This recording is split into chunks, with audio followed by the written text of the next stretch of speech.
Hi నమస్తే, నేను మీ Nandini. Welcome back to Nandini Ramesh world. ఈరోజు మనం ఆలూ పరోటా అనేది ఎలా తయారు చేయాలో చూద్దాం.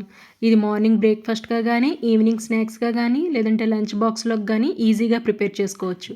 దీనికోసం ముందుగా ఒక బౌల్ అనేది తీసుకొని ఇందులో 2 కప్పుల వరకు అనేది గోధుమ పిండి అనేది యాడ్ చేసుకున్నాను.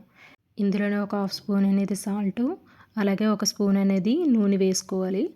మీరు నూనెకు బదులుగా నెయ్యి కూడా వాడచ్చు. ఇదంతా మనం బాగా కలుపుకొని ఇందులోనే మనం కొంచెం కొంచెంగా వాటర్ అనేది యాడ్ చేసుకుంటూ, మనం చపాతీ పిండి అయితే ఎంత సాఫ్ట్గా అయితే కలుపుకుంటామో అంతే సాఫ్ట్గా ఇది కూడా బాగా మిక్స్ చేసుకొని ఇలా కలుపుకోవాలి.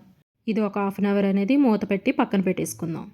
ఇప్పుడు వేరొక బౌల్ అనేది తీసుకొని బంగాళదుంపలు అనేది ఉడకబెట్టుకొని దీని పీల్ అంతా రిమూవ్ చేసి బాగా స్మాష్ చేసుకోవాలి. ఇది ఇలాగ బాగా స్మాష్ చేసుకున్న దాంట్లో మనం 2 మీడియం సైజ్ ఆనియన్స్ అనేవి కట్ చేసుకొని వేసుకోవాలి. ఇప్పుడు అలాగే ఇందులో ఒక 4 పచ్చిమిర్చి అనేది సన్నగా కట్ చేసుకొని ఇందులో వేసుకొని, అలాగే కొంచెం కరివేపాకు, కొంచెం కొత్తిమీర కూడా యాడ్ చేసుకొని, ఇందులోనే కొంచెం టేస్ట్కి సరిపడినంతగా సాల్ట్ అనేది యాడ్ చేసుకొని, ఒక స్పూన్ అనేది కారం, హాఫ్ స్పూన్ ధనియా powder, half spoon garam masala కూడా యాడ్ చేసుకొని ఇదంతా మనం బాగా మిక్స్ చేసుకోవాలి. ఇలా మిక్స్ చేసుకున్న తర్వాత మనం దీన్ని కొంచెం కొంచెంగా తీసుకొని బాల్స్ కింద అనేది చేసి పక్కన పెట్టుకోవాలి. మనం గోధుమ పిండితో చేసుకునే బాల్స్ కంటే కూడా ఇది కొంచెం పెద్ద సైజ్ అనేది చేసుకోవాలి. మనకి స్టఫింగ్ అనేది కొంచెం ఎక్కువగానే ఉండాలి.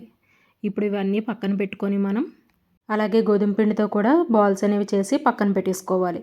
నేను 2 కప్పుల గోధుమ పిండికి హాఫ్ కేజీ అనేది బంగాళదుంపలు అనేవి కరెక్ట్గా అనేది సరిపోయాయి. ఇవన్నీ మనం పక్కన పెట్టేసుకొని మనం ఇప్పుడు ఒక్కొక్క పిండి ముద్దని అనేది తీసుకొని కొంచెంగా గోధుమ పిండి అనేది చల్లుకుంటూ ఇదంతా మనం మెత్తగా అనేది ఒత్తుకోవాలి.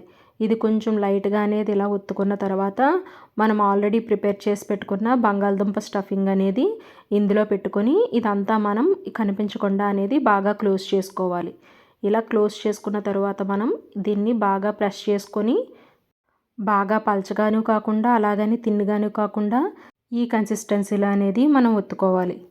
ఇప్పుడు స్టవ్ వెలిగించుకొని ప్యాన్ అనేది పెట్టుకొని మనం ప్యాన్ బాగా హీట్ అయిన తర్వాత ఈ పరోటా అనేది వేసుకొని కొంచెం ఆయిల్ అనేది వేసుకొని దీన్ని 2 సైడ్స్ అనేది రోస్ట్ చేసుకుంటూ మనం తీసుకుంటూ ఉండాలి.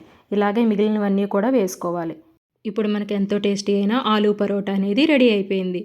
మీరు కూడా ట్రై చేసి ఎలా వచ్చిందనేది కామెంట్ చేయండి. ఇంకా ఎవరైనా నా ఛానల్ని సబ్స్క్రైబ్ చేయకపోతే సబ్స్క్రైబ్ చేయండి, షేర్ చేయండి, లైక్ చేయండి.